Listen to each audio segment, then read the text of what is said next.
Olá, você sabia que quem trabalha com a manutenção de equipamentos energizados na baixa tensão tem direito ao adicional de periculosidade e também de insalubridade?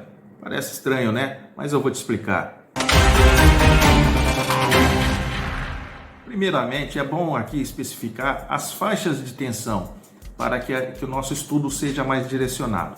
Então, nós temos a alta tensão, que é aquela onde tem uma demanda superior a 1000 volts. Temos a extra baixa tensão, que é aquela que tem demanda inferior a 50 volts.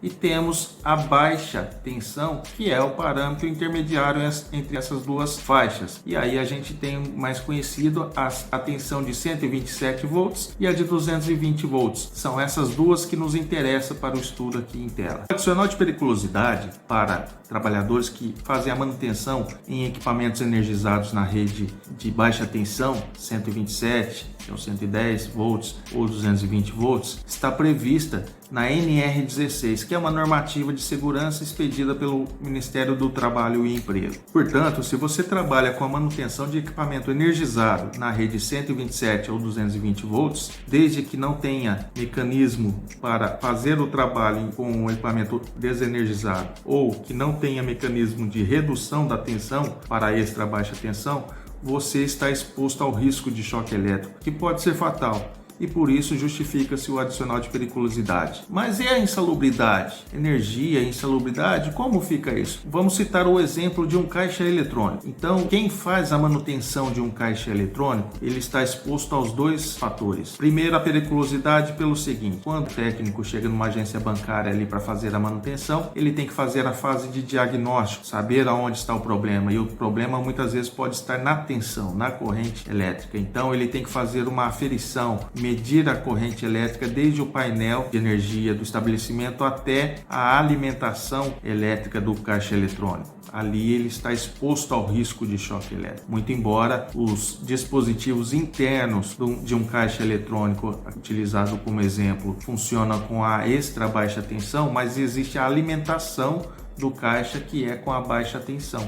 E aí existe uma conversão interna, mas até a alimentação do aparelho, o técnico está sujeito a sofrer um choque elétrico. Então, a periculosidade nesse exemplo já se encontra prevista pela aferição, pelo diagnóstico do defeito do equipamento, fazendo as aferições com a rede elétrica energizada. E o adicional de insalubridade ocorre da seguinte forma: tanto o caixa eletrônico como a maioria dos outros equipamentos desse tipo, sujeitos à manutenção, eles funcionam tanto com equipamentos ou dispositivos elétricos quanto mecânicos. E os equipamentos mecânicos precisam necessariamente de lubrificação para garantir ali o seu perfeito funcionamento, para aumentar a sua vida útil. E para a manutenção desses equipamentos por meio de uma lubrificação, é necessário ter contato com produtos químicos como graxa, álcool isopropílico, WD desengripante, entre outros produtos que são tidos como insalubres. Então, um técnico de manutenção de caixa eletrônico, por exemplo, ele está exposto aos dois fatores, tanto ao risco de choque elétrico, que justifica o adicional de periculosidade, quanto o adicional de insalubridade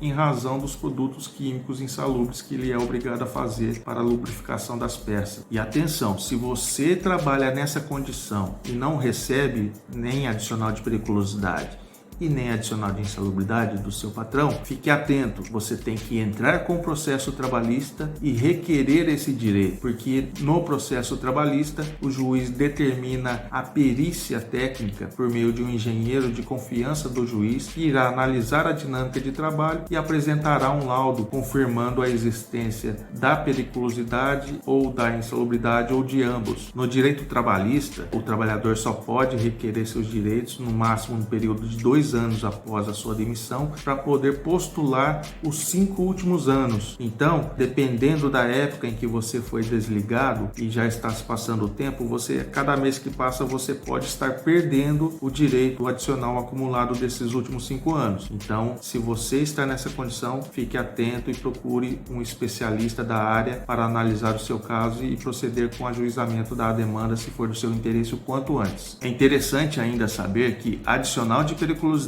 com adicional de insalubridade não se acumula no processo trabalhista. Você pode ter reconhecido os dois no ambiente de trabalho o engenheiro perito do juízo pode dizer lá no seu laudo que no seu trabalho existe tanto o fator periculoso quanto o insalubre, mas você tem que optar no processo trabalhista por receber o adicional que for melhor para você.